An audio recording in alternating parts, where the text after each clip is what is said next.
Good morning, America. For our viewers in the West, floods, fires, and life-threatening heat across the country. Gas prices surge again. And the Marvel star joining us live all the way from Pompeii. It's a scorcher. Extreme heat, including some all-time highs, putting more than 125 million Americans on alert coast to coast as firefighters battle wildfires in the dangerous record-setting temperatures. The South battles severe storms and flooding, stranding drivers. Ginger is tracking it all. Overnight, new details and growing outrage after an ICE agent shot and killed someone who was not the target they were pursuing for the second time in less than a week. This morning, what we're learning about him and the videos as ICE steps up enforcement and critics demand accountability. Search for answers in the death of Nolan Wells. Aaron Katursky spoke to the sheriff and visits the island where Nolan was last seen alive. There are no phones, there are no cameras, there's no police. Battle for control of the Strait of Hormuz. Overnight, the war with Iran ramps up after President Trump reinstates the U.S. blockade and Iran announces the critical waterway is closed.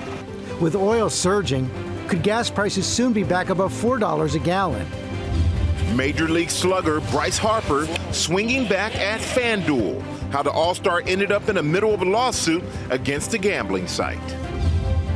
And the marvelous Tom Hiddleston is live on GMA all the way from Pompeii. Marvel's master of time travel, Loki, is having an Indiana Jones moment on an adventure of a lifetime, uncovering hidden history. The story of Pompeii. The ancient city buried by Mount Vesuvius. Don't miss what's about to be an epic morning. Or is it? Oh, it definitely will be epic, Tom. Live from ABC News headquarters in New York City, it's Tuesday. Good morning, America. And we do say good morning, America. We are live in Pompeii this morning. You may think you know the story about the buried city, but that's about to change. Tom Hiddleston is going to join us live with new clues about what really happened when Mount Vesuvius erupted. It's going to be fascinating. Going to get to that in a little bit. Also had Mary Bruce is standing by at the White House as the war with Iran escalates. President Trump has officially declared an end to the ceasefire, reimposed the blockade, and threatened a new toll on oil shipments.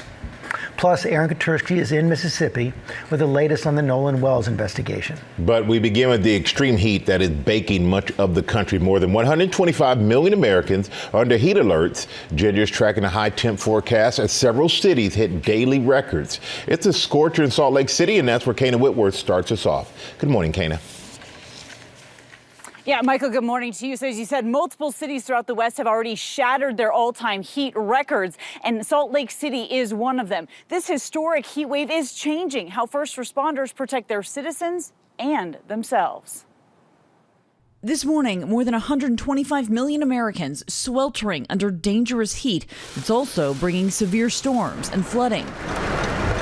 The streets of Hondo, Texas, turning into rivers. How are we gonna get the mommy out? In Georgia, rushing waters trapping a woman in her vehicle, passing motorists helping rescue her from her car.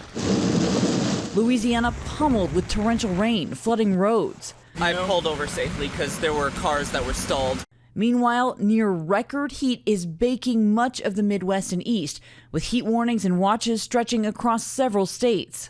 Triple-digit heat means more to us than records here. It means we have to take care of our citizens. We have to take care of our responders in new ways. Are you running into problems? Yeah, we certainly have to rotate our crews out. Our work cycles are shorter. My firefighter that I want to function for 35 minutes might only be good for 15 now. Firefighters battling flames amid a record-setting heat wave in Salt Lake City, having to increase staff and shorten work cycles.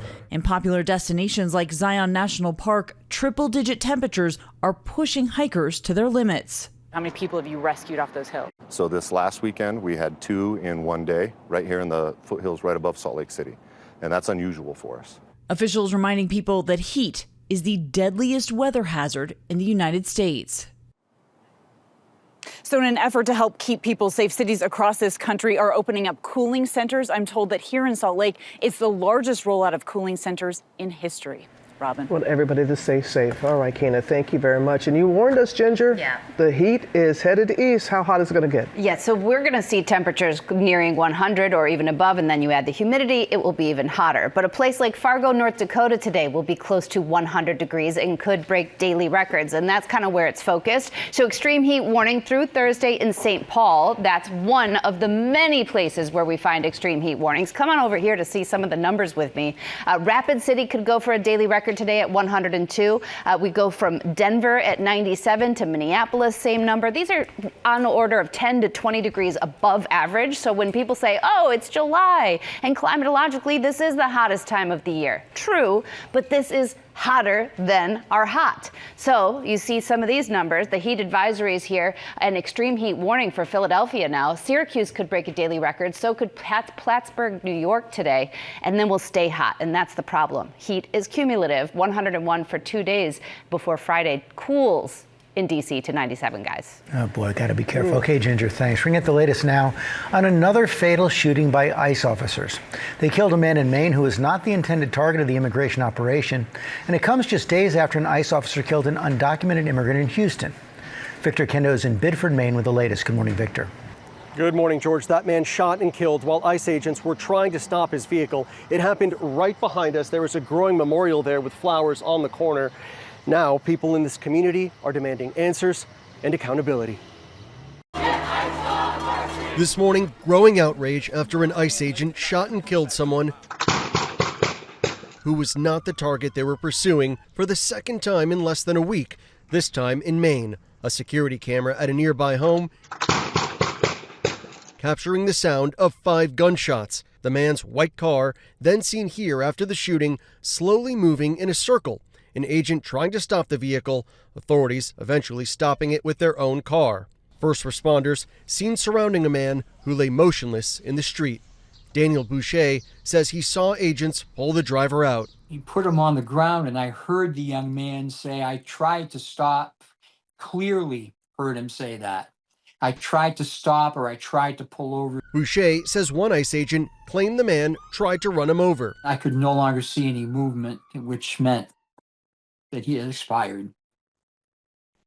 It was bloodied, his face was bloodied, it was awful. It was awful. I mean, really, really bad. The car's windshield seen riddled with bullet holes. I don't know what he did, but he didn't deserve to be executed in the street. ABC affiliate WMTW identifying the victim of the shooting as Joan Sebastian Guerrero from Colombia. Immigration advocates say he had a social security number and was authorized to work in the U.S. and was on his way to work. Maine Senator Angus King saying the 26-year-old was not the intended target. The question is, what did he do with his vehicle? Were officers threatened? Were the threats rising to the level that justified deadly force? King says he was told none of the agents involved were wearing body cameras. DHS says they are rolling them out to ICE agents across the country. A spokesperson for ICE telling ABC News, ICE law enforcement attempted to conduct a vehicle stop. The vehicle attempted to flee the scene, and fearing for public safety, an officer discharged his weapon. Monday's shooting coming 6 days after Lorenzo Salgado Araujo was shot and killed by ICE agents in Houston. Authorities there also alleging the victim threatened agents with his vehicle, though they did not provide evidence. At least 9 people have been killed during immigration enforcement operations under the second Trump administration. At least 5 of them fatally shot, including U.S. citizens Alex Preddy and Renee Good earlier this year in Minneapolis. It has taken months, but local officials now say that evidence held by federal authorities has been turned over in both the Good and Preddy cases. These recent shootings come as ICE is stepping up enforcement. Their goal, 2,000 arrests per day. Michael? All right. Thank you so much for that. Appreciate you. We're going to turn now to the war with Iran. The U.S. launching strikes for a third straight day as President Trump informed Congress that U.S. military action is ramping up, and he is then reimposing a blockade on Iran's ports. Our chief White House correspondent, Mary Bruce, is tracking the latest. Good morning, Mary. Good morning, Michael. And the U.S. and Iran are now reigniting this war. Nearly a month after agreeing to that short-term peace deal, the two sides are now essentially back at square one. The strait is closed. The U.S. is reimposing its blockade, and the two sides are now trading fresh attacks. Overnight, the U.S. launching a new round of strikes against Iran as the war is now clearly back on. For 5 hours, the U.S. striking Iranian military targets, including coastal defense systems and missile and drone sites. Iran responding, striking 2 tankers in the Strait of Hormuz. Bahrain and Jordan also confirming they intercepted a number of Iranian missiles overnight. Iran and the U.S. now battling for control of the Strait of Hormuz. After Iran announced it's closing down the critical waterway, the president now reinstating the U.S. blockade of Iranian ports. Going even further, Trump declaring the U.S. will soon become, quote, the guardian of the Hormuz Strait, and announcing plans to charge a 20% fee on all cargo that passes through it. We're spending money, and so what we've done is we are going to be reimbursed for protection. That plan directly contradicts what his own Secretary of State, Marco Rubio, said just days ago, that charging a fee would violate international law. No country is allowed to charge tolls or fees on an international waterway. That's existing international law. That's the way it is in international waterways all over the world, and that's the way we expect it'll be here. Before Trump launched this war, the strait was an international waterway, ships able to pass through freely. Now, if Trump's fee goes into effect, a massive oil tanker transporting 2 million barrels could have to pay the U.S. upwards of $32 million. Iran's foreign minister mocking the president's proposal, writing Iran has always been the guardian of the strait and will remain so forever. The president has also formally notified Congress that fighting with Iran has resumed, a clear admission that his temporary peace deal has now completely broken down. Robin. That is quite clear. All right, Mary, thank you. Gas prices rising again amid the new strikes in Iran. Chief economics correspondent Rebecca Jarvis is here with more on that. Good morning, Rebecca. Yeah, good morning, Robin. Hey, guys. And prices right now at the pump are up 8 cents over the last week. The national average is now $3.82. And analysts are forecasting that we could see $4 gas in the next 7 to 10 days, if not sooner. And this all comes back to the Strait of Hormuz. It is not returning to the old normal. Fewer ships are moving through there. Just 10 of them crossed through overnight. For reference, during the MOU, when that was happening, you were seeing 70 ships through. Normal would be 100. So we are well below the amount of oil that needs to be passing through that strait. And as long as that's an issue, prices of oil continue to climb. The trouble with gas prices going higher is that it drives up so many other costs. Think about your groceries. It's more expensive for farmers to grow, more expensive to transport them, and more expensive to the grocery store, which means you also pay a higher price at checkout. And then when you take this inflation collectively, what it does is it drives up interest rates. Right now, we are looking at a situation where interest rates could go higher. That means mortgage rates, the price to get a loan to buy a home, that's now near a high for the year, 6.75%. So it's much more expensive to buy a home. I don't think people really understand the ripple effect. It's everywhere, because if you think about it, gas prices are a part of everything. And they go up faster than they come down. Always. Thank you, Rebecca. Latest now on President Trump's attempts to shield himself from IRS audits. A federal judge denounced the scheme as self-dealing and rebuked Trump's attorneys. Jay O'Brien is in Washington with the latest. Good morning, Jay.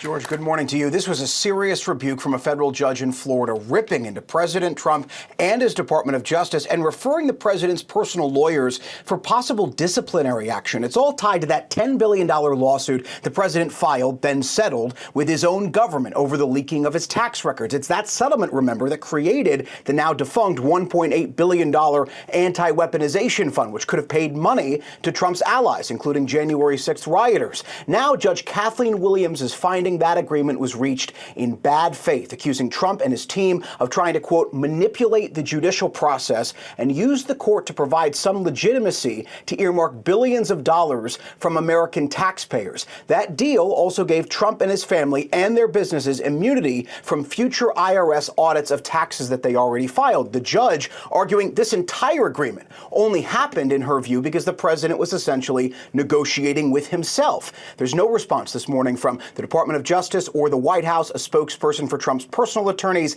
not addressing the judge directly, but writing in part, President Trump continues to hold those who wrong America and Americans accountable. And all of this is coming as Acting Attorney General Todd Blanche, the chief defender of that so-called anti-weaponization fund, faces his Senate confirmation hearing tomorrow, guys. All right, Jay O'Brien, thank you for your reporting. Appreciate it. Now, to the cases of the severe stomach illness that are surging. Michigan is the hardest hit of 31 states reporting cases, now saying more than 2,600 people have gotten sick. Our medical correspondent, Dr. Darian Sutton, an ER doctor on the front line of this infection, joins us with more. And Doc, surging in Michigan, surging here in New York. Yep. What is behind this sudden increase? Probably a variety of factors, Michael. When you look at the evidence, one factor is that this is likely being shipped from an area that's endemic with this parasite. The warmer temperatures allow it to survive on that transport, and that lands on our dinner tables. Right now, Michigan, as you said, their numbers are 50 times their annual typical rate, and they've conducted over 1,000 interviews. But you can imagine the incubation period for this infection is about 2 weeks. That can make these interviews very difficult because remembering what you had for dinner or breakfast or even lunch the day before is difficult, let alone the week before. Walk through the symptoms and how this is different from other stomach illnesses. Yeah, this is what I'm listening to in the emergency room when patients are talking about their symptoms. I'm deciphering between typical food poisoning and this specific parasitic infection. So with typical food poisoning, first of all, it can be contagious from person to person. This parasitic infection is not contagious from person to person. Often it is quick in terms of when it comes. You know what you ate when you get food poisoning, and it's relatively quick in terms of how it resolves, and it typically gets better with hydration and rest. As opposed to this parasitic infection, sometimes it can take 2 weeks, as I said, for symptoms to develop. It is not contagious. It can sometimes be relapsing. Patients will be there one day and come back the next day, and it typically requires antibiotics. And so what can people be doing to, limit their risk of exposure?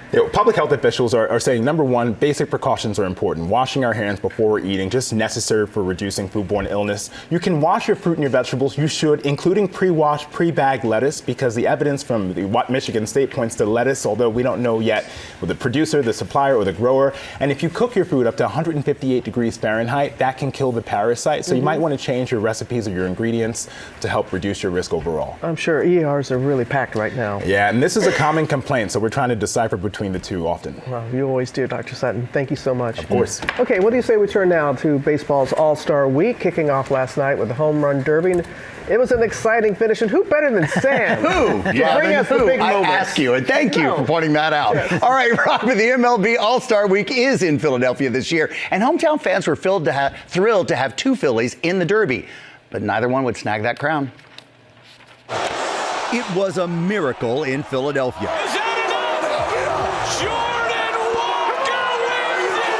Eight of baseball's superstar sluggers swinging for the fences in the MLB Home Run Derby.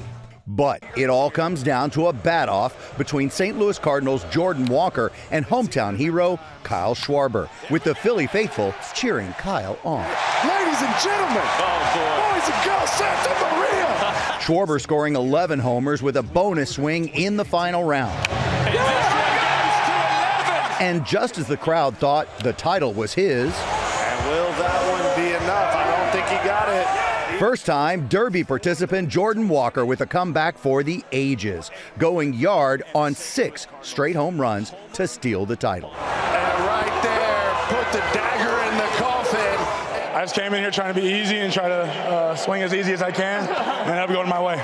The 24-year-old, now the first Cardinal to win the competition, crowned with a custom Liberty Bell chain and the 2-crossed Silver Bats trophy. This year's Derby featuring a new format, no timer, no first-round bracket, just a set number of swings and a lot more drama. Watch out! Fans in the outfield armed with oversized gloves, getting in on the excitement, trying to reel in the night's 117 homers. But the night belongs to Walker, the breakout batter going from Derby newbie to home run king, celebrating the moment with Dad Derek. I just loved everything about it. Just his attitude, his approach, the smoothness, his swing. Looked like his dad. And it looks like a lot of fun, right? In addition to the trophy and the chain, Walker also won $1 million. I should have led with that. That's more than he's making for the entire season. His salary is just under $800,000. But if he keeps swinging like this, there is a lot more money for him to earn. That's great. Good for him. Yeah. Great. Thank you, Sam. And Sam, you're also going to have the hidden secrets of Pompeii coming up? I do, George. So we're going to live from Pompeii with Tom Hiddleston, by the way. You think you know the story about this burned city, but it's about to change with new technology. All right, Sam. And also had why Major League slugger Bryce Harper is swinging back at the gambling site FanDuel. And what the sheriff is saying this morning about the Nolan Wells investigation. Aaron Katursky is standing by in Mississippi with the latest on the search for answers. Coming up, the dramatic rescue. Military Academy students racing to save a driver who crashed into the water. Plus World Cup fever with the first semifinal hours away from getting underway. And Eli Manning is here live. We'll be right back. Back here on GMA, that's a look at Pompeii from above, the ancient Roman city buried under ash when Mount Vesuvius erupted nearly 2,000 years ago. We're learning new details about what happened after that eruption thanks to a new docudrama from Tom Hiddleston. And the Marvel star is going to join us live from Pompeii in our next hour. We're looking forward to that. First new at 7:30, two Supreme Court justices are heading to Capitol Hill this morning. Justices Amy Coney Barrett and Elena Kagan will testify before House and Senate panels about the court's nearly $230 million budget request, about $20 million more than last year. It includes millions for added security amid increased concern over the threats against judges. The second American infected with Ebola while working in the Congo has now been transferred to Germany for medical care. Officials at Frankfurt University Hospital say the humanitarian aid worker is currently stable, responding well to treatment. The outbreak has led to more than 1,900 cases and over 700 deaths. Firefighters in France are battling a massive wildfire just outside of Paris as Europe is in the grip of another heat wave. Another wildfire across the border in Spain has left 13 people dead, including an American citizen. And take a look at this dramatic rescue caught on camera in Italy. Students from a military academy witnessed a car crash in the sea in the city of Trieste. Well, they quickly dove into the water to reach the driver and pulled him to safety. Officials crediting them with saving the man's life and praising them for their courage and sense of duty without a doubt. Wow. So that's the making of a hero right there. Heroes, all right? And we're going to turn now to the Nolan Wells death investigation as we hear more from the sheriff. Chief investigative correspondent Aaron Katursky spoke with him and visited Horn Island, where Wells was last seen alive. Aaron joined us from Ocean Springs, Mississippi. Good morning, Aaron. And good morning to you, Michael. It is now 10 days since Nolan Wells was last seen alive, and the mystery over his death is fueling speculation and mistrust. It's putting pressure on the authorities, but the sheriff told us he wants to be thorough, not fast. This morning, with a community clamoring for answers about the death of 18-year-old Nolan Wells during a July 4th boat trip with friends, the sheriff is asking for help and pleading for patience. I think it's important that we don't put ourselves on a timetable and that we don't rush ourselves. But I do think it's important to be diligent in gathering all the facts. That's what the family deserves.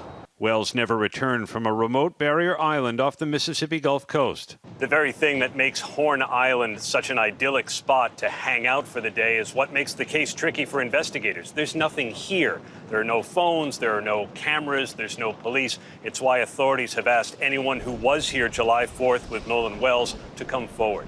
Even if you may think that it might be insignificant, every little bit helps. And that may be a bigger contribution than you think to this case. Could be a public tip that breaks it open for you. Exactly. A close friend of Wells, Trayston Shepard, says the group spent the day swimming and drinking. Well, we were just having fun all day, and then as the day went on, people started to drink more and people started to get more drunk. We asked the sheriff whether drinking or drugs played a role in Wells's death. Of course, the rumors are out there, but we don't respond to rumors, we respond to facts. And as investigators attempt to build a full timeline of the teen's movements and whereabouts that weekend, this photo showing Wells at a pool party has been circulating widely online and has been shared by his family's attorney. ABC News confirming it was taken a week before he visited Horn Island. Authorities initially suspect Wells drowned, although the results of autopsies by both officials and the one the family ordered are pending. On our visit to the island, we heard from a local boat captain about how the scenic haven could quickly turn treacherous. Down there at the end of the west end of the island, yeah, there's a current that can, get you really quick, and it gets deep. So if you're an experienced swimmer, even that area of the island could be a little dodgy? Yes, especially with the current down there at the very end. It kind of eddies. If you're out there trying to swim that deep, yeah. His parents are now planning a funeral for their son, which his mother, Christine, posted overnight, guys, does not feel real. She said all of her emotions are running together, and her post concluded, "We miss you so much, Nolan." It looks like that funeral is going to be early next week at one of the big convention centers here. Guys. And Aaron, is there any indication when the coroner's report will be made available, which could shed some light? It sure could, Robin, and there's a lot riding on that coroner's report, but there's no telling when it's going to be made public. There were no obvious signs of trauma that investigators saw right away. That's why they've suspected that he drowned, but they still aren't sure exactly why or what led up to that death, and that's why they're counting on the medical examiner's report, the toxicology report, and the independent autopsy that the family is demanding. Yeah. Need those questions answered. All right. Our thanks to you for being there on the coast, Aaron. Thank you. We're going to turn now to Bryce Harper, the Major League Baseball star, responding to the controversy over a video he recorded that the gambling site FanDuel sent to a user who was later diagnosed with a gambling addiction. Hannah Battah is here with that story for us. Good morning, Hannah. Good morning, Robin. We've never seen anything quite like this. An American professional athlete recording what appears to be a personalized message to a sportsbook VIP customer. But Philly star Bryce Harper claims it's all a big misunderstanding. This morning, the Pennsylvania Gambling Commission is looking into a recorded cameo message Philadelphia Phillies star Bryce Harper taped in November 2024. Hey Terry, what's up, brother? Hey man, your host Brittany from FanDuel wanted to make sure your Thanksgiving was extra special. The cameo message, obtained by the Philadelphia Inquirer, was meant for Philadelphia resident Terry Thompson, who would later be diagnosed with a gambling addiction after he lost $1.5 million to the FanDuel sportsbook over 6 years. Thompson now suing FanDuel for trying to entice him to gamble increasing amounts by providing him with a variety of perks, including personalized messages from celebrities, like this one from Harper. So I just wanted to hop on here and wish you and your family a wonderful Thanksgiving. Harper denies any knowledge his cameo would be used for commercial purposes, saying if he knew FanDuel would rebrand it with their logo and use it as a reward, he would have never recorded it. Adding, I did not know FanDuel would do this, I did not consent to it, and FanDuel had no right to do it. According to the current MLB collective bargaining agreement, athletes can make ads and personal appearances for sports betting sites as long as they don't encourage betting on baseball. When we reached out to FanDuel to ask for their side of the story, they didn't respond directly to Harper's comment, but told ABC News they are committed to fostering a culture of responsible gaming and protecting our customers. The MLB has no comment. Guys? Okay, Anna, thanks very much. Now with the World Cup semifinal time, France and Spain are facing off, and Rhiannon Alley has a preview. Good morning, guys. Are you ready for some soccer? Yes, the World Cup semifinals kicks off this afternoon. Tonight is the heavyweight European clash, France versus Spain. Then England will take on Argentina tomorrow. France touching down in Dallas on Sunday to a hero's welcome there. Look at that. Led by Kylian Mbappe, France is the favorite to take home the cup. They are the top-ranked team in the world, and they are playing like it. But England-Argentina is actually the hotter ticket because prices are double that of the French clash. Yeah, even the cheap seats set you back about $3,000 on resale sites. And based on that resale activity, you can bet Americans are glamoring to sing Wonderwall and Hey Jude. If Jude Bellingham and Harry Kane can power the Three Lions to victory, but they'll have to get by the defending champions led by Lionel Messi, who a lot of people call the GOAT. He has the most goals, most assists in World Cup history. England fans, though, are trying to keep their cool, just like Victoria Beckham. Look at this. Her reaction during the England-Norway match becoming an instant meme around the world. Her family erupting in joy. Look, Speaking of joy, for the first time ever, the World Cup making history here in the U.S. with a halftime show trying to give the Super Bowl a run for its money. The lineup curated by Coldplay's Chris Martin, Justin Bieber, BTS, Madonna, Shakira, just to name a few. And World Cup organizers say their superstars will have 11 minutes to perform in total. 11 minutes. 11 minutes for all that? Yep, It's Sunday. like listening to him with 2 times 2x the speed. He would really sing it. All right, coming up. Thank you, Rihanna. Now with the hidden secrets of Pompeii, a new Nat Geo docudrama called Pompeii Out of Time with Tom Hiddleston is changing the story on what so many of us were taught about the Roman city. And Sam, you've got the story. This is something, George. I think everyone's going to really want to see this. It's part investigation, part documentary, and part cinematic scripted drama. And it really drops the viewer right into the streets the hours before and even during the eruption of Mount Vesuvius. It's really quite a ride. And what it takes you, or what you learn here, turns your head about what you thought you knew. This is Pompeii this morning, from a drone gliding above, and even right through the silent streets. Once a bustling Roman city, destroyed in an instant by the explosive eruption of Mount Vesuvius, buried along with its people in a blizzard of volcanic ash. It's a human story. It's about loss of life that has given us the most important archaeological gift. The story of Pompeii is a story of death. Or is it? But now, in National Geographic's new docudrama, Pompeii, Out of Time with Tom Hiddleston, the man who brought Loki to life on screen is working with teams of experts to rewrite the history of one of the world's most devastating natural disasters. Pompeii actually took a day to be entombed in ash. A day. A chance. Using groundbreaking technology and stunning visual effects to take viewers back in time and ask the question, could someone have survived? The goal is to find the name of somebody who was in Pompeii just before the eruption. And then we find that same person later in another community, then bingo, we found a survivor. One of those experts is archaeologist Darius Aria, who explained how new cutting-edge work was able to help them and us learn more about possible survivors. We know archaeologically people escaped, people got away. We find 1,300 casts of bodies in Pompeii, which is a city of 20,000 people. So there should be more bodies. Where do they go? They escaped. But now we have new evidence looking at the inscriptions, the names of those people that lived in Pompeii and then dispersed throughout the rest of the Bay of Naples. The series traces the real people who experienced the eruption firsthand, bringing that history to life. This actually takes you back in time. This one actually draws you into the drama, and I think you feel like you're really there. Inside, everyone! Inside, quickly! So Vesuvius is still an active volcano. It's been called a bit of a ticking time bomb in an area home to hundreds of thousands of people. The Italian government keeps a close eye on it, as they should, and has early evacuation systems in place. Pompeii, Out of Time with Tom Hiddleston premieres July 23rd on Disney Plus and Hulu. And Tom is setting up to join us live from Pompeii in our next hour. I can't wait for those drone shots. Oh, it's so cool. All right, we'll be right back.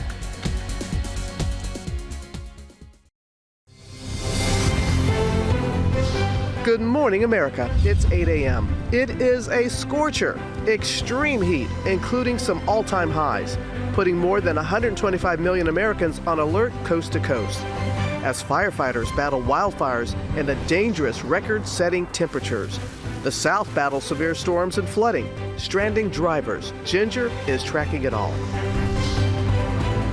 Shocking diagnosis.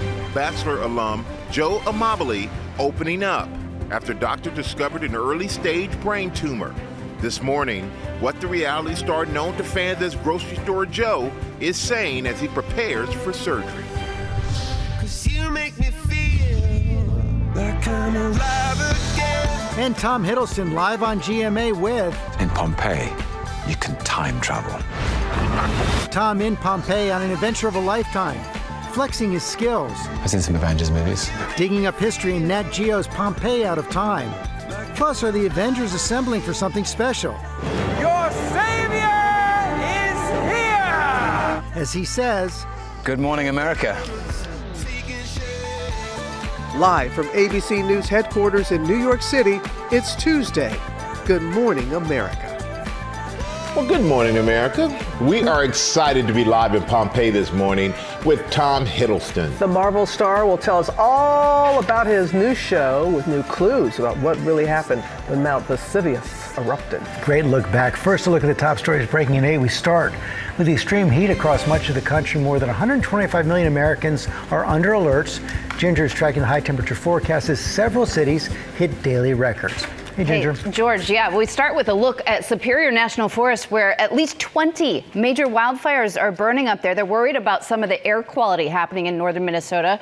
They've already had evacuations expand, and it's all under that heat dome, the extreme heat that could fall today from parts of northern Michigan, back through Minneapolis, over to Utah. Daily records could break from Rapid City to Fargo. Syracuse to Plattsburgh, New York could also break daily records. Now an extreme heat warnings in place for Philadelphia. They're going for their 5th heat wave of the season already, and that will expand. Look at Washington, D.C., Wednesday and Thursday. Actual air temperature, 101. You see these numbers in the 90s, even Detroit, all the way through the end of the week, but it will feel even hotter than that when you add a little bit of humidity.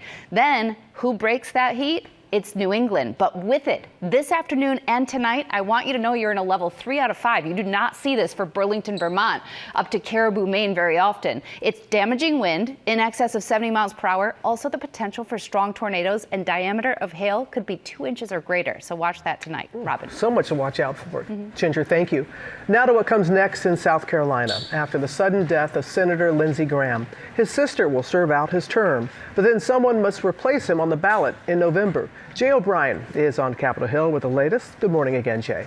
Robin, good morning again to you. We're learning that Darlene Graham Nordon will be sworn in this afternoon to finish out her brother's term that ends in January. Lindsey Graham was devoted to his younger sister. He helped raise her when both their parents died by the time she was just 13 years old, and Graham was barely in his 20s. Appointed by the governor of South Carolina yesterday, Darlene saying, quote, "Lindsey has always been there for me, and now I will be there for him." President Trump, a close friend of Graham's who frequently sought the senator's advice, throwing his weight behind the choice, calling it a fabulous tribute to Lindsey, who loved her dearly. But Lindsey Graham, as you mentioned, was also running for a 5th term, and there are questions this morning about who's going to take his spot on the ballot in November. Already several hopefuls, including the state's lieutenant governor and at least 2 members of Congress, are possibly considering jumping into this race. South Carolina Republicans are holding a special primary on August 11th, less than a month away, to pick a new nominee. Michael. All right, Jay, thank you for that. We're going to turn now to the new inflation report and what it could mean for gas prices, your mortgage, and more. Rebecca Jarvis, you are back to break it down for us. Yes, nice to see you again, Michael. Hey, guys, and everyone who is watching right now understands what it feels like when prices go up. But this report captures just how fast they're rising. Gas prices this morning are averaging $3.82, up 8 cents in the last week, and analysts are forecasting $4 gas in the next 7 to 10 days, if not sooner. And there's a relationship between what happens at your local gas station and what banks could charge you for a new mortgage. That's because when gas prices go up, that's inflation. The Fed fights inflation by hiking interest rates, and higher rates generally drive up the cost and are associated with higher mortgages. Mortgage rates are now 6.75%, near a high for the year, and that is why today's inflation report is so important, because it dictates what the Fed does next, and ultimately, guys, what it costs you to buy a home, what it costs for gas prices, food prices. It's really, it impacts things across the board. You're going to learn so much. Yeah. All right. Thank you, Rebecca. Thank you. Coming up on our GMA Morning Menu, a Bachelor star reveals a shocking health diagnosis. He's opening up as he prepares for brain surgery. Also ahead, Eli Manning and Izell Reese are here, the former NFL player. They're here to talk about the importance of youth sports and how they're making teams accessible for all kids. And Tom Hiddleston joins us to talk about his new Nat Geo docudrama, Pompeii, Out of Time. Sam's outside with Tori. Yep. And Tori, you got to be exhausted because you keep giving us these great deals. And they're still coming. It's viewer favorites. There's something that everybody's favorite, though. 2 words. Free shipping. It's coming up right here on GMA.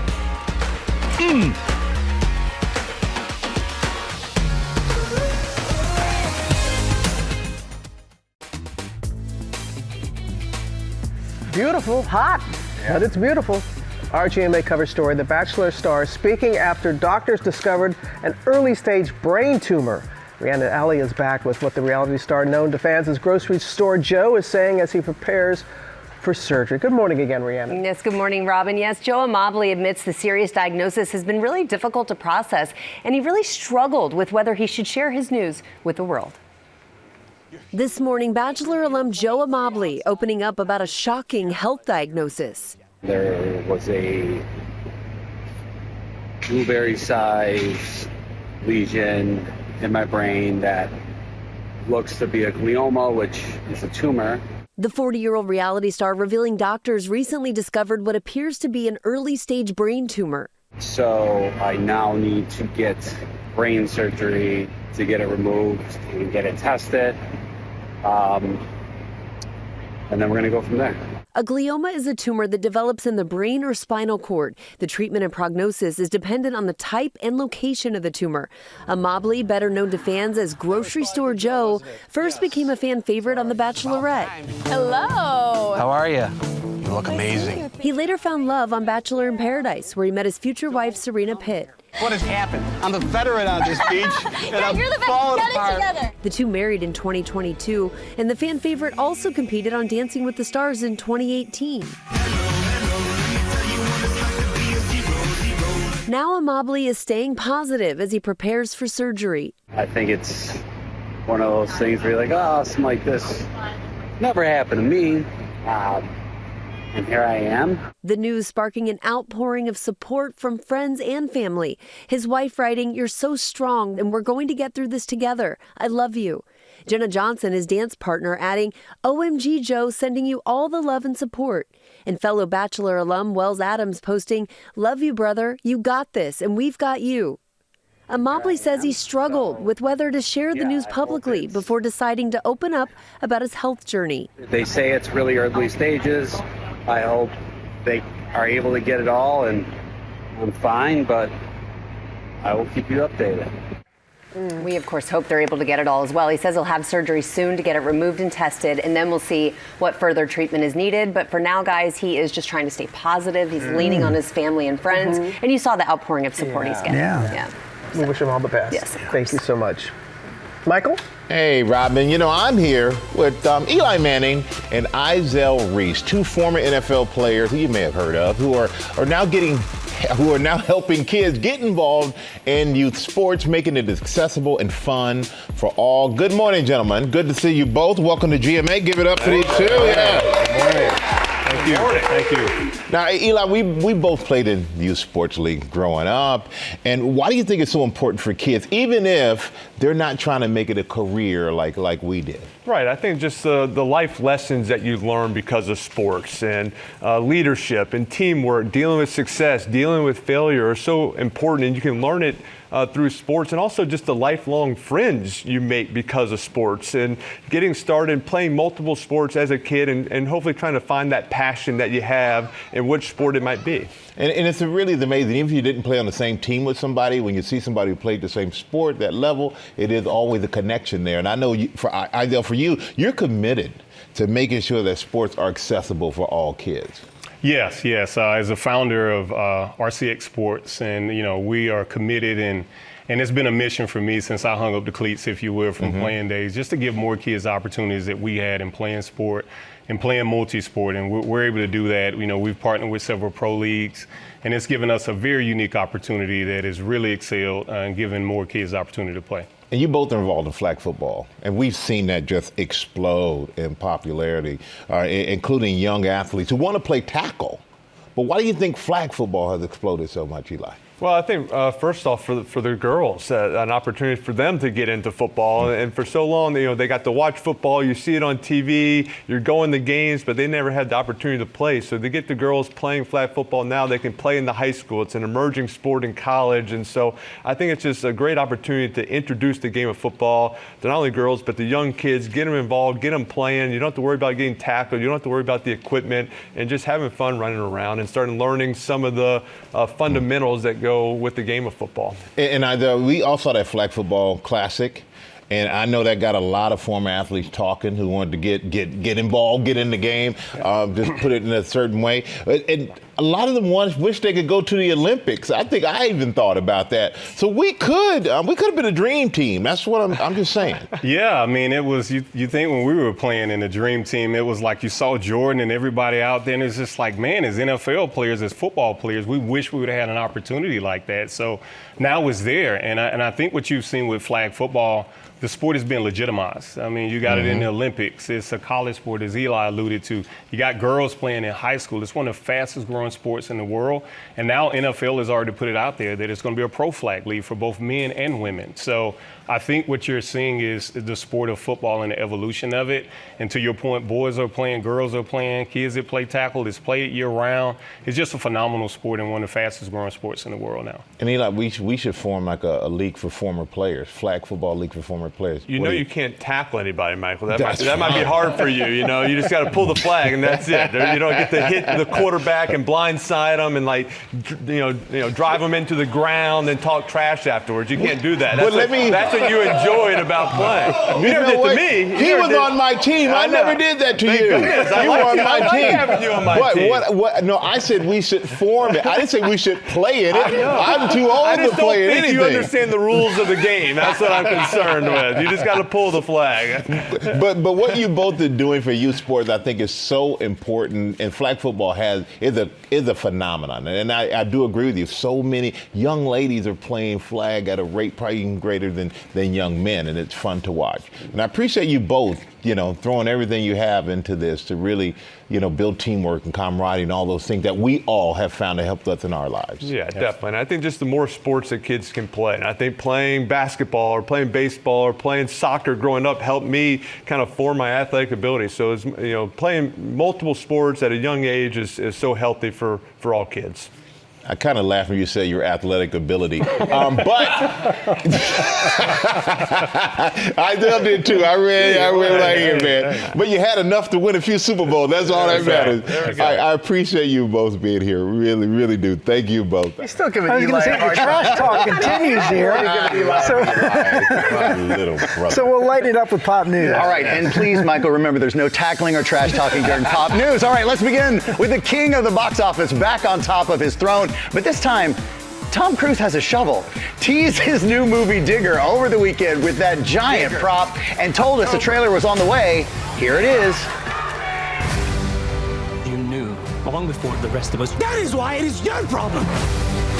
If we can't control the course of nature, at least we can control the narrative.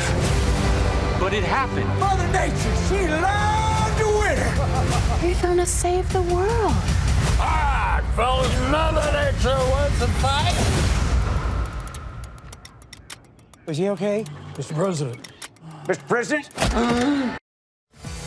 With the shovel. Digger's being called a comedy of catastrophic proportions and stars a totally transformed Tom Cruise playing the most powerful man in the world, embarking on a mission to prove he's the savior of humanity before the disaster he unleashed destroys everything.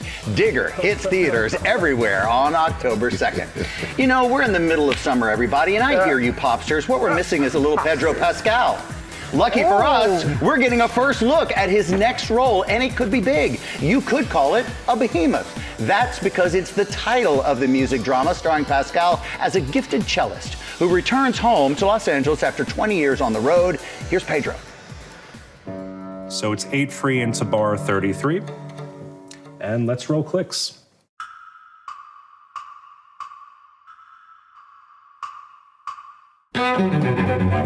Heard a rumor that you were back. So do I think it is. How are you?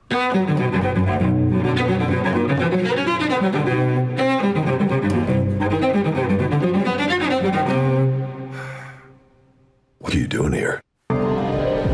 Ooh, and that was some kissing scene, by the way. If you're wondering, yes, Pedro did go through a lot of That's what you got out of that. That's what I saw. It's just me, Michael. Telling Vanity Fair, quote, being in a gladiator arena or hanging from a harness, that stuff pales in comparison to learning how to play the cello and making it look convincing is as if you're doing Tchaikovsky, Behemoth.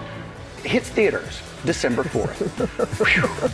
I mean, Tchaikovsky and Behemoth right there side by know, that's a lot. side. Tricky for you. And finally, no one wants to say goodbye to the World Cup, but it's down to the semifinals. And as the last 4 teams get ready to face off, there are some things happening off the pitch that we just got to mention. Like the 1995 anthem Wonderwall, guys, heating up the charts. The song has become England's anthem and has made its way to number 2 on the Spotify global chart, with fans from around the world streaming it, the 90s hit. But I don't think that includes Norway fans, as England is the team that took them out over the weekend. But there's always a silver lining. I don't know what it is, but here's one. Norway star striker Erling Haaland was just spotted arriving back home, and he brought back a souvenir with him. It's not ranch, it's a stuffed raccoon. Well, the official taxidermy term for it is mounted. So Erling posted a photo to Instagram writing, "It followed me home." What's in front of the, Robin, what is that in front of the? Well, you know, it's a little bit of a bottle. Okay. It's a bottle. All right, of turns out he's looking for some help naming the new buddy, and he had a poll on Instagram. Here are his options: Cowboy, Ranger, Tex, or Row. Very good. Exactly. Very good. Yes. Which stands for Raccoon on Wheels. Get it? R-O-W. Row is currently winning, and that's pop news. He was a delight. He was. So much fun to watch. Is a delight. Not what? Is an absolute delight. It's been so much fun to have. You know what I've loved more, seeing a lot of the videos when he doesn't know people are filming him, being so nice to fans and other people. It's really That's who he is. something. That's who he Good is. guy. Yeah. And coming up, Tom Hiddleston's going to join us from Pompeii. He's digging up the buried city for his new Nat Geo show. That's next.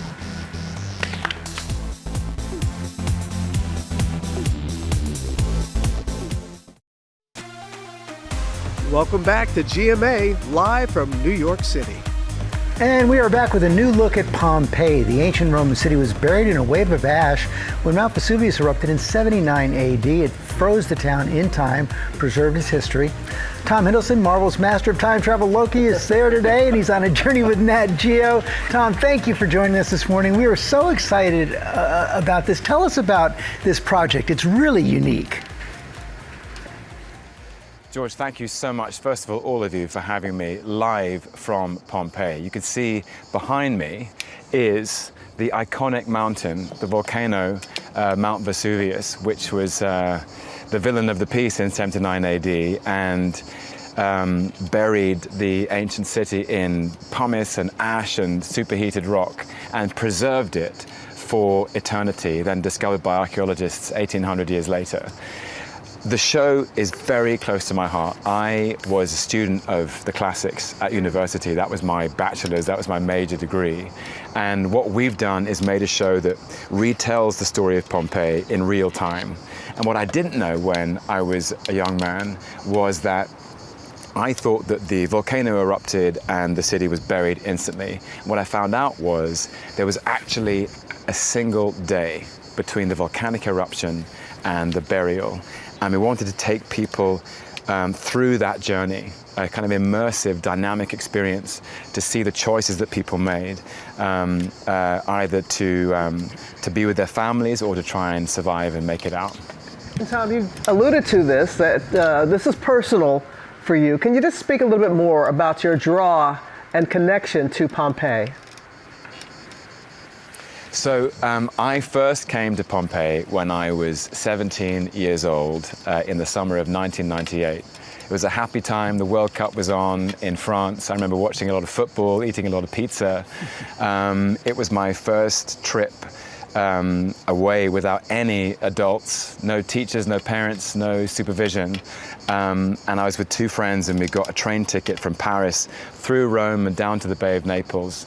And I was studying Latin and Greek at school. I was about to take my final exams in my senior year.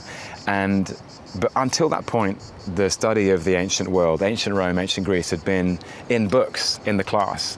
And suddenly I came to Pompeii at the tender age of 17, and it was like going back in time, truly.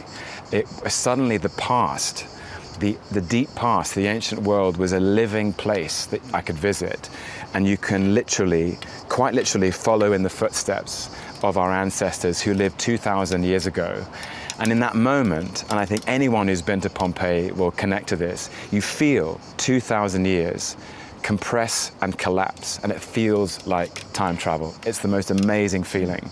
And you feel that these buildings contain the memories of our ancestors, the way we think, the way we socialize, the way we do politics, our culture, our philosophy. It all starts in ancient Rome.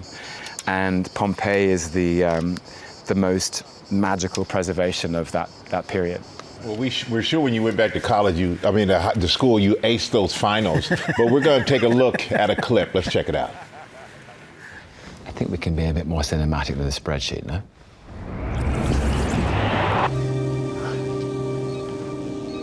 Very impressive, Hiddleston. Well, I've seen some Avengers movies. So the Pompeii Survivors Project is designed to find matches in this database. I mean, the technology you use is pretty amazing. The technology, it's all in service of finding folks who survived this disaster. So what did you learn? I learned so much, truly. As I say, I thought there were no survivors of Pompeii. And like all research, it's being updated all the time. And all over this city behind me, which is 2,000 years old, in every wall and every column, there are inscriptions. There's graffiti everywhere. They didn't have social media, they didn't have the internet, they didn't have the postal service. And so they would inscribe messages for each other and their names on the walls. And that's how they have tracked real people. So if they find an inscription of somebody's name, and then they find the same name that they can date after the eruption in a different place outside the city, it means that person got out. And what I find so extraordinary is that I realized that the story of Pompeii actually is a very resonant contemporary story.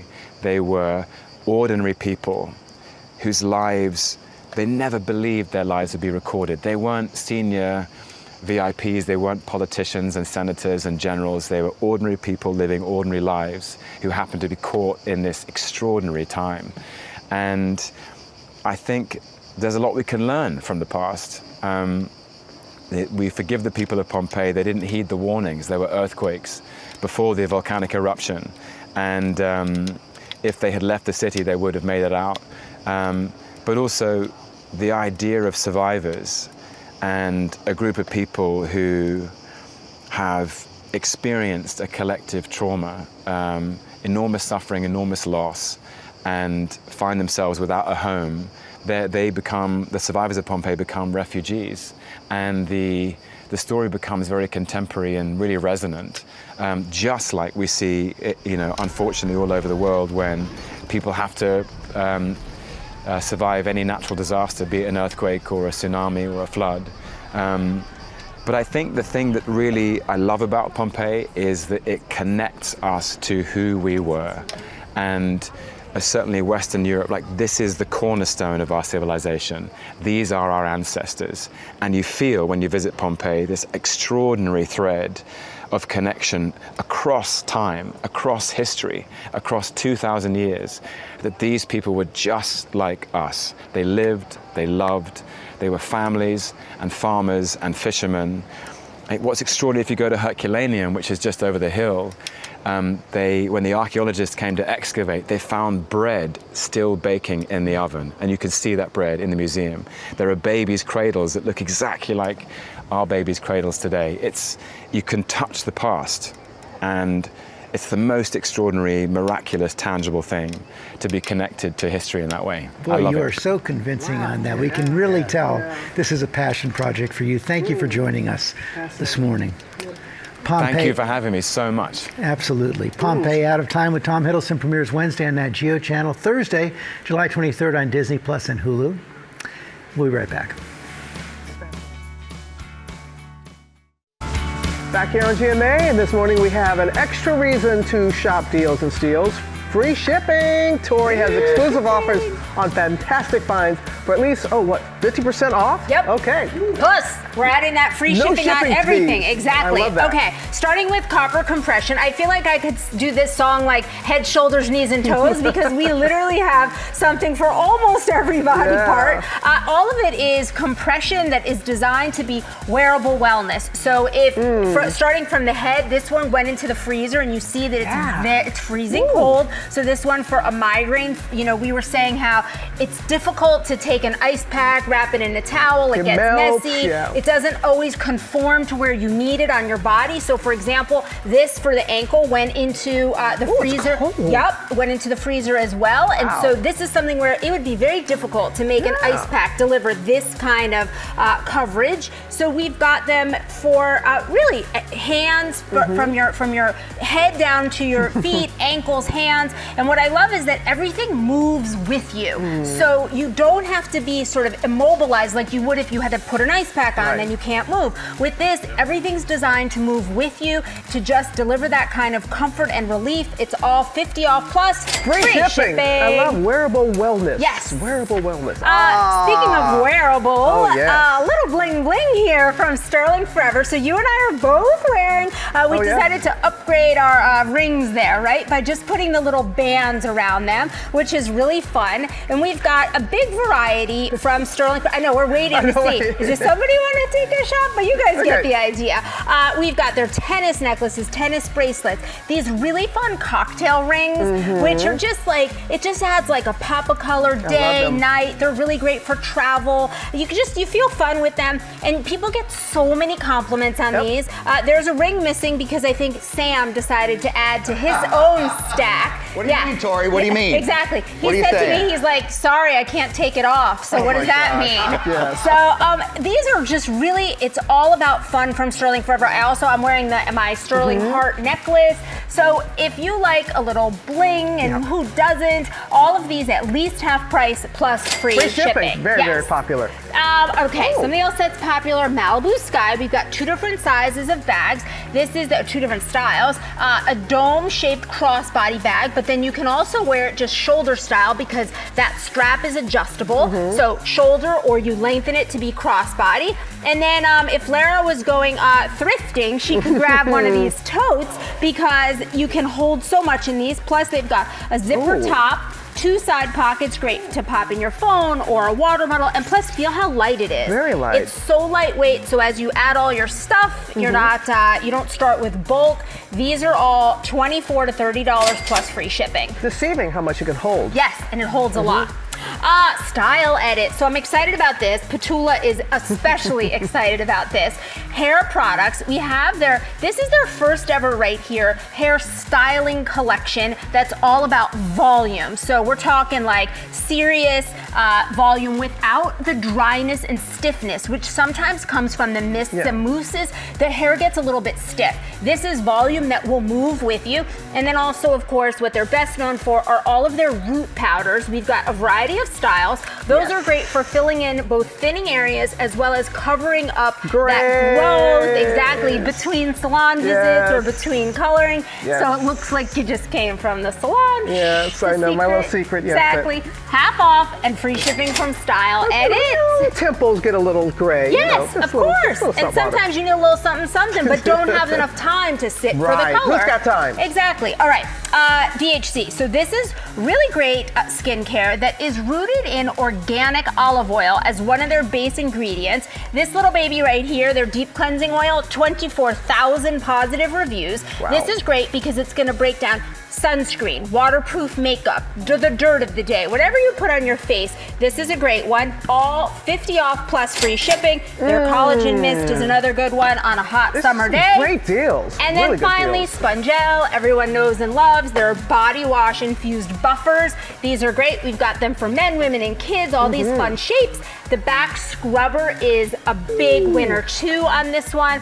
All half price plus free shipping. You can't beat that. Thank you, Tori. And Tori has partnered with these companies on these great products. You can get them at gmadeals.com. That QR code on the screen takes you right there. Now on GMA with Jimmy Tatro. You know the actor and YouTube star with more than 3 million followers from Scream 7, Home Economics, and now he's starring alongside Will Ferrell and Molly Shannon in the new comedy series The Hawk. I'm so happy happy to meet you. Nice to meet you. It has been really a lot of fun just to hang out with you during, the time that you've been hanging out here with us. So in this movie, Will Ferrell plays like a former golfer who's going to retune his game. He's trying to make a comeback. Right. Yeah, he's a former pro, one of the self-proclaimed best golfers of all time, who's trying to make a little comeback. And his son, Lance, is a up-and-coming pro, played by me, who's starting to make a name for himself, and Will isn't taking too kindly to that, and he wants to restore his legacy so that Lance doesn't surpass him. All right, how are you really in golfing? Did you pick up your game for this? I'm better than I was. No, I've gotten a lot better. I think I took like a bunch of lessons right before. I crammed them all in. I changed my whole swing. I saw a video of my swing. How'd you feel about that? Oh God, I'd be swinging like that. And I quickly changed the whole thing and got it looking as good as I could. I wanted to be passable as a pro. You know? Right. Well, all right, well, let's take a look. Let's see a clip. Wouldn't it be neat if we could both play together? LeBron and Bronny. I mean, the PGA Tour would go nuts. Wouldn't that be cool? No, it wouldn't be cool. Okay, you didn't come back so you could play with me? I did. LeBron and Bronny. No, you came back because you saw that I was making a name for myself and you couldn't stand it. I want you to be great too. We both can be great. LeBron and Bronny. Stop saying LeBron and Bronny. Well, what else am I going to say? This isn't a LeBron and Bronny situation.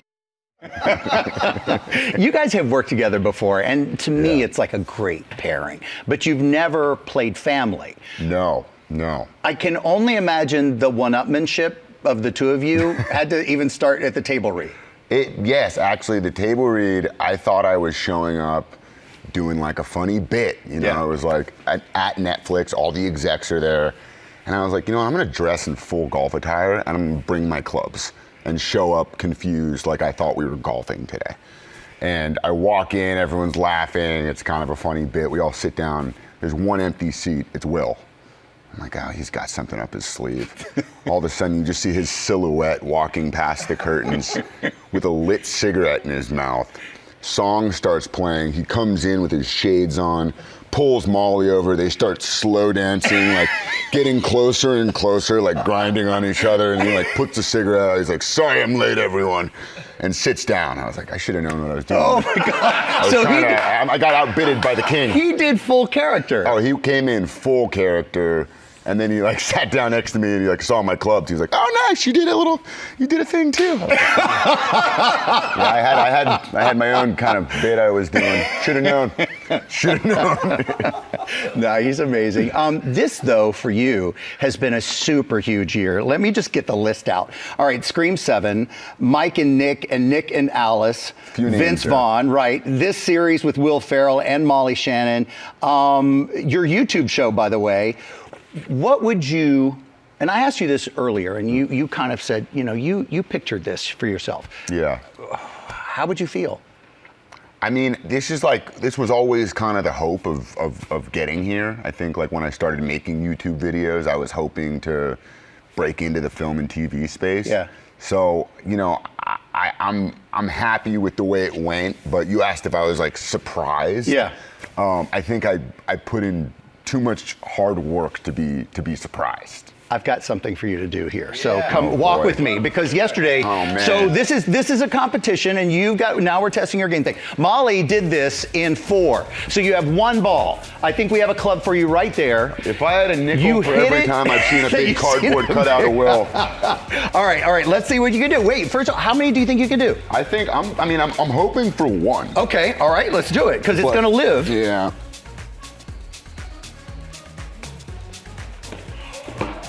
Ooh, this is tough.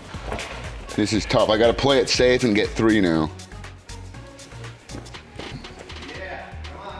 Yeah. Okay. 3. See, so do you want to try it from the spot again just to see if you can sink it one time? Yeah, let's try. Oh no, Pete's saying we got to go. All right, The Hawk premieres on Thursday, only on Netflix. It was a good Tuesday. Hope the rest of your day is great as well. Take care. All right, see you tomorrow.